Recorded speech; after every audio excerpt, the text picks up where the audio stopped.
You were born in the 11th century in Constantinople. The moment your father hears you are a girl, the room goes silent. He was expecting an heir, a sword-bearer, a man to carry his name. Instead, he got you. You grow up in a house of cold marble and high expectations. While your brother is taken to meetings and taught the language of power, you are taught the art of embroidery and the necessity of silence. You learn early that in this world, a woman is only as valuable as the alliance she can secure. By the time you turn 15, you are a commodity. Hundreds of proposals flood your father's desk, but he is waiting for something better. Then, the decree arrives. The emperor is taking a wife. You are whisked away to the palace of Daphne, standing in a line of girls who have been measured, poked, and assessed like cattle. Your purity is verified by midwives with cold hands, and your worth is calculated by officials with bronze calipers. When the emperor finally stops in front of you, holding a golden apple, you know exactly what he is looking for. You give him the answer he wants, not because it is true, but because you know that in this palace, truth is a luxury you cannot afford. Your wedding night is a public performance. 40 men, including the patriarch, stand in your chamber to witness your consummation. The next morning, the proof of your virginity is hung from the palace balcony for the city to cheer. You are paraded through the streets, painted white to look radiant, smiling through the crushing weight of a crown you never asked for. But the palace is not a home. It is a gilded cage.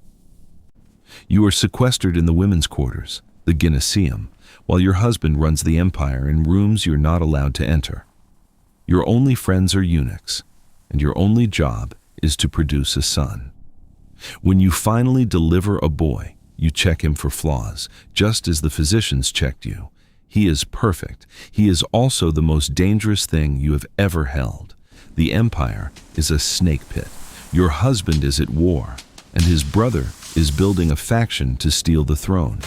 You see the warning signs, the shifted generals, the secret meetings. You know that if the emperor falls, you won't just be a widow, you'll be an obstacle to be removed. When news of your husband's death finally arrives, you don't weep.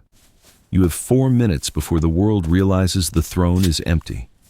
You use them to forge a seal, call a loyal general to your side, and seize control in your son's name.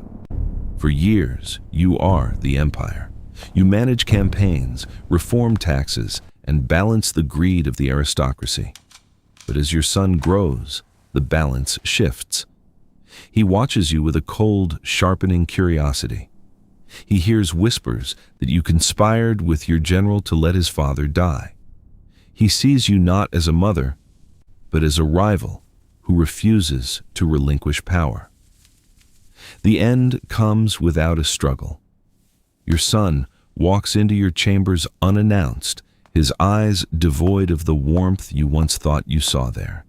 He tells you he knows everything. When you try to speak, you find yourself on the floor, and in the shadow of his guards, you realize that your 19-year campaign to keep him safe was, in fact, your own execution.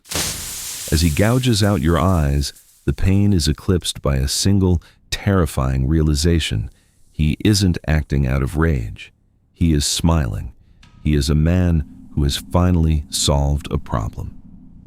You spend the rest of your days in a locked chamber, listening to the city bells of Constantinople. You sit in the dark, surrounded by the silence of a life that has moved on, wondering if it was all worth it. The power, the gold, the survival.